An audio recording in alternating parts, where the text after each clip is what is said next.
রবীন্দ্রমুক্ত বিদ্যালয়ে উচ্চ মাধ্যমিকে পাঠরত প্রত্যেক শিক্ষার্থী, আশা রাখি তোমরা প্রত্যেকে তোমাদের স্কুল বা স্টাডি সেন্টার থেকে তোমাদের পাঠ্যপুস্তকগুলো সংগ্রহ করে নিয়েছো।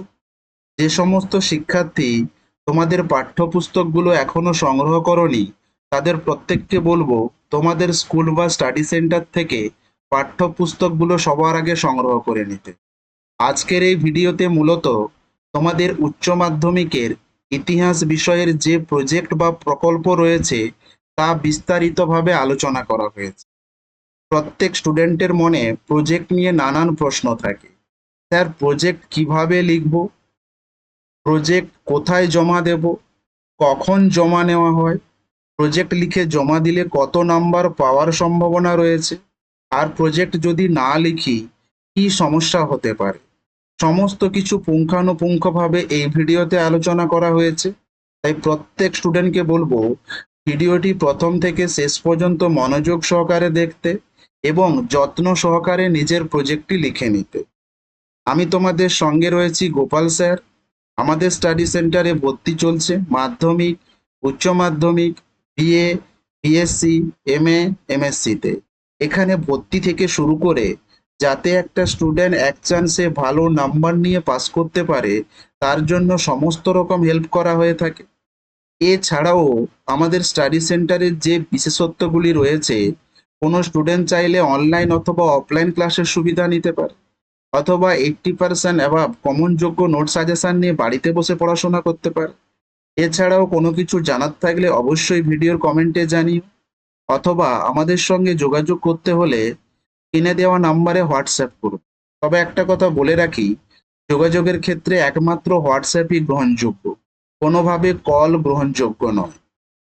দেখো, এখানে তোমাদের উচ্চ মাধ্যমিকের ইতিহাস বিষয়ের নাম্বার বিভাজনটা একবার ভালো করে দেখে নাও এবং প্রত্যেককে বলবো এই অংশটি ভালো করে বুঝে নিতে। তোমাদের ইতিহাস বিষয়ে টোটাল 100 নাম্বারের এক্সাম দিতে হবে।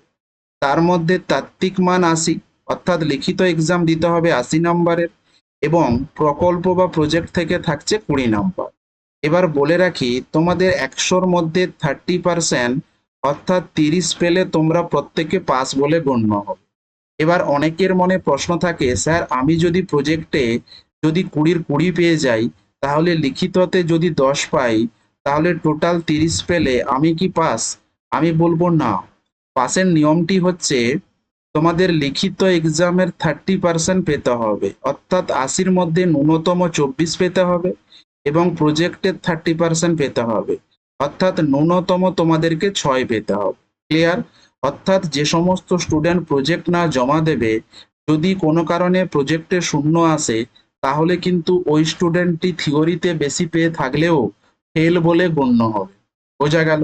এবার বলে রাখি, তোমাদের প্রজেক্ট জমা দেবে তোমার নিজস্ব স্কুল বা স্টাডি সেন্টারে। সাধারণত প্রত্যেকটি স্কুলে প্রজেক্ট জমা নেওয়া হয় তোমাদের ফাইনাল এক্সামের আগে, যে ফর্ম ফিল আপ হয় তার আগে জমা নেওয়া হয়।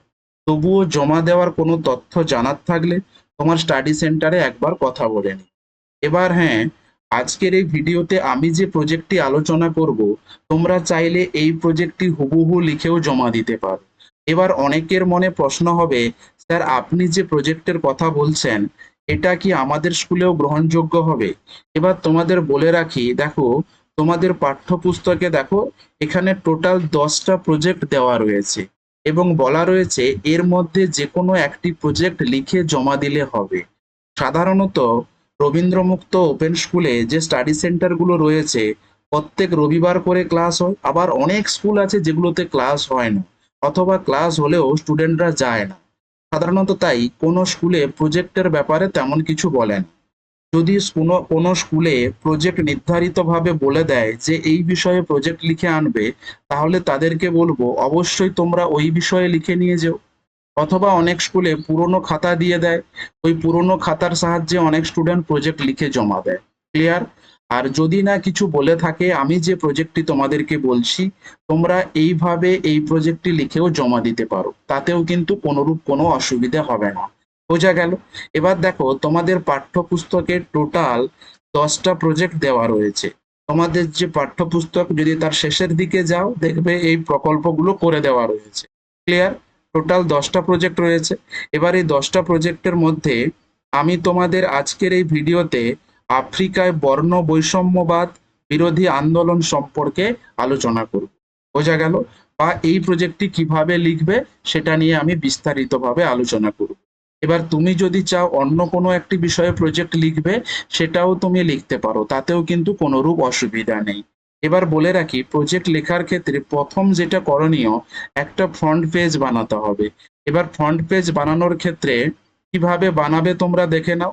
এখানে স্ক্রিনে যে ফ্রন্ট পেজটি দেওয়া আছে, প্রত্যেককে বলবো এই ফ্রন্ট পেজটি তোমরা স্ক্রিনশট আকারে নিয়ে নাও। ক্লিয়ার? যে কোনো সাইবার ক্যাফে গিয়ে দেখাবে, তোমাদেরকে এইরকম একটা ফ্রন্ট পেজ বানিয়ে দেবে।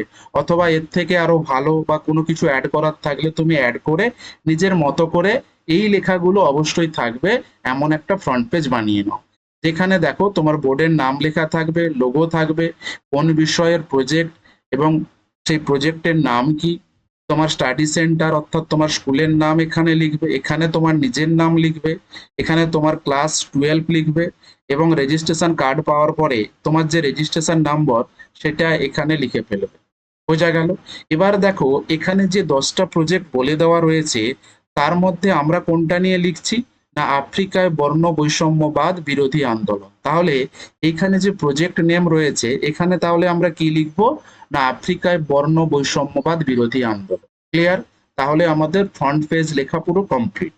আশা রাখি প্রত্যেকে বুঝতে পেরেছো। যারা এই চ্যানেলে নতুন তাদের প্রত্যেককে বলবো চ্যানেলটিকে অবশ্যই সাবস্ক্রাইব করে নিতে, তার কারণ রবীন্দ্রমুক্ত বিদ্যালয়ের যে কোনো আপডেট সবার আগে সঠিকভাবে এই চ্যানেলেই দেওয়া হয়ে থাকে। নেক্সট দেখো যেটা আমরা লিখব শংসাপত্র। এবার দেখো শংসাপত্র লেখার সময় আমরা যেটা দেখছি যে যেটা লেখা রয়েছে হুবহু প্রত্যেকে লিখে ফেলবে। ক্লিয়ার? এবার কিছু শূন্যস্থান রয়েছে, স্যার এই শূন্যস্থানগুলো কিভাবে ফিল আপ করব? এরপরে যদি দেখো কৃতজ্ঞতা স্বীকার রয়েছে, এখানেও যা লেখা রয়েছে প্রত্যেককে বলবো হুবহু লিখে দিতে। ক্লিয়ার? শুধুমাত্র শূন্যস্থানগুলো ফিল আপ করতে হবে। এবার এই শূন্যস্থানগুলো কিভাবে পূরণ করব তা কিন্তু একটি অন্য ভিডিওতে আলোচনা করা রয়েছে। ওই ভিডিওর লিংক আমি এই ভিডিওর শেষে এবং আই বাটনে দিয়ে দিচ্ছি। প্রত্যেককে বলবো ওই ভিডিওটি দেখে তোমরা এই শংসাপত্র এবং কৃতজ্ঞতা স্বীকার লিখে ফেলো। ক্লিয়ার? আশা রাখি প্রত্যেকে বুঝতে পেরেছো। তার কারণ এই ভিডিওতে যদি আমি আবার পুনরায় আলোচনা করতে যাই, তাহলে এই ভিডিওটি অনেক বেশি লেন্দি হয়ে যাবে। এবং নেক্সট যেটা লিখবে সেটা হচ্ছে সূচিপত্র। সূচিপত্র বলে এইভাবে তোমরা লিখে নেবে, বাকিটা তোমরা খালি রাখবে।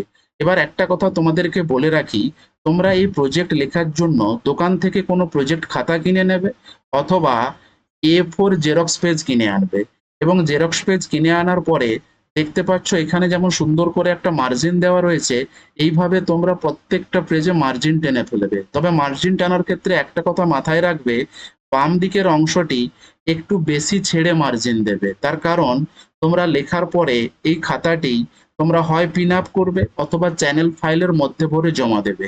তাই প্রত্যেককে বলবো বাম দিকের অংশটি একটু বেশি ছেড়ে তোমরা মার্জিন টানবে। বোঝা গেল? এবং আমি দেখো তোমাদেরকে পরপর যে পেজগুলো দেখাচ্ছি লেখার সময় তোমরা এইভাবে সাজিয়ে রাখবে। অর্থাৎ প্রথমে থাকবে ফ্রন্ট পেজ, তারপরে থাকবে শংসাপত্র, তারপরে কৃতজ্ঞতা স্বীকার এবং তারপরে সূচিপত্র। এইভাবে পরপর কিন্তু তোমরা লিখে যাবে। এবার দেখো এখানে যে 10টা প্রজেক্ট রয়েছে তার মধ্যে আমরা কিন্তু আজকে লিখছি আফ্রিকায় বর্ণ বৈষম্যবাদ বিরোধী আন্দোলন। তাহলে একটা পেজে কিন্তু আমরা এইভাবে সুন্দর করে হেডিং লিখে ফেলবো যে আফ্রিকায় বর্ণ বৈষম্যবাদ বিরোধী আন্দোলন। আমি যেভাবে দেখাচ্ছি তোমরা ওইভাবেই লিখে ফেলবে এবং খাতাতে অবশ্যই মার্জিন টানবে, যেভাবে আমি বললাম সেইভাবে তোমরা মার্জিন টেনে ফেলো। ক্লিয়ার? এবার প্রথমে লিখবো ভূমিকা।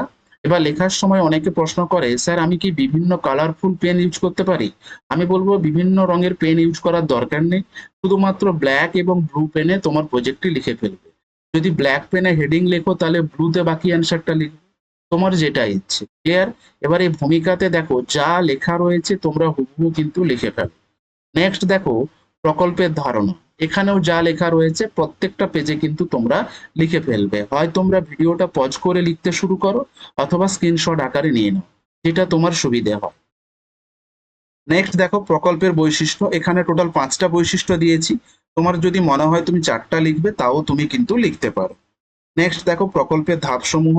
এই ধাপসমূহ যেভাবে দেওয়া রয়েছে প্রত্যেককে বলবো লিখে নিতে। নেক্সট দেখো যেটা নিয়ে মূল আমরা আলোচনা করছি তার কিন্তু ভূমিকাটা লিখবো, অর্থাৎ প্রজেক্টের ভূমিকা লিখবো। নেক্সট যেটা দেখো পদ্ধতিগত দিক লিখবো। এবার দেখো এখানে দুটো ছবি দেওয়া রয়েছে, ক্লিয়ার? এই দুটো ছবি তোমরা যখন ফ্রন্ট পেজ বানাতে যাবে সাইবার ক্যাফে বা কোনো দোকানে, ক্লিয়ার, সেখান থেকে তোমরা এই দুটো ছবি গুগল থেকে ডাউনলোড করে নেবে। এই দুটো ছবি তোমরা প্রিন্ট আউট করে বাড়িতে নিয়ে এসে সুন্দর করে কেটে ওই খাতার মধ্যে চিপকে দেবে, ক্লিয়ার? নেক্সট দেখো পরীক্ষামূলক উপাদান। এখানেও যে ছবিটি তোমরা দেখতে পাচ্ছ এই ছবিটিও ডাউনলোড করে তোমরা প্রিন্ট আউট করে নিও, ক্লিয়ার? নেক্সট যা লেখা রয়েছে এভাবে তোমরা সুন্দর করে লিখে ফেলবে। প্রত্যেককে বলবো প্রজেক্টটি নিজে হাতে লিখতে। এতে তোমাদের কি সুবিধা হবে, কারণ অনেক স্টুডেন্ট রয়েছে যে পড়াশোনা মাঝখানে অনেক দিন গ্যাপ হয়ে গেছে বা অনেক দিন আগে করেছিল আবার শুরু করেছে।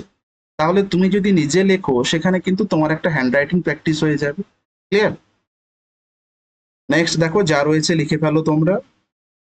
নেক্সট দেখো বিশ্লেষণ এবং সিদ্ধান্ত, ক্লিয়ার? তাহলে প্রজেক্ট মোটামুটি আমাদের এখানে কমপ্লিট। এবার দেখো প্রজেক্ট লিখতে লিখতে আমরা কিন্তু ছেড়ে এসেছিলাম একটা পেজ, সেটা হচ্ছে সূচিপত্র, ক্লিয়ার? এবার সূচিপত্র আমরা কিভাবে ফিল আপ করবো সেটা একবার দেখে নাও। দেখো প্রত্যেকটা পেজে দেখবে একটা করে হেডিং লেখা রয়েছে, ভূমিকা, প্রকল্পের ধারণা, প্রকল্পের বৈশিষ্ট্য। প্রত্যেকটা পেজ থেকে যে হেডিং গুলো রয়েছে সেই হেডিং গুলো আমরা সুন্দর করে লিখে ফেলবো। এবার প্রথম থেকে তোমার যে পেজগুলো রয়েছে প্রত্যেকটা পেজে 1 2 3 4 করে পেজ নাম্বার দিয়ে দাও। এবার পেজ নাম্বার দেওয়ার পরে দেখবে ভূমিকা কত নম্বর পেজে হচ্ছে। যদি ভূমিকা দেখো 3 নম্বর পেজে তাহলে 3 লিখবে। প্রকল্পের ধারণা যদি 4 নম্বর পেজে 4 লিখবে। প্রকল্পের বৈশিষ্ট্য যদি 5 নম্বর পেজে হয়ে থাকে তাহলে 5 লিখবে। এইভাবে তুমি তোমার সূচিপত্রটি কমপ্লিট করে ফেলো। বোঝা গেল? এই ছিল তোমাদের উচ্চ মাধ্যমিকের ইতিহাস বিষয়ের প্রজেক্টের খুঁটিনাটি তথ্য। যদি ভিডিওটি ভালো লেগে থাকে অবশ্যই লাইক করে দিও এবং পরিচিত বন্ধু বান্ধবকে অবশ্যই শেয়ার করে দিও, যাতে প্রত্যেকে উপকৃত হতে পারে।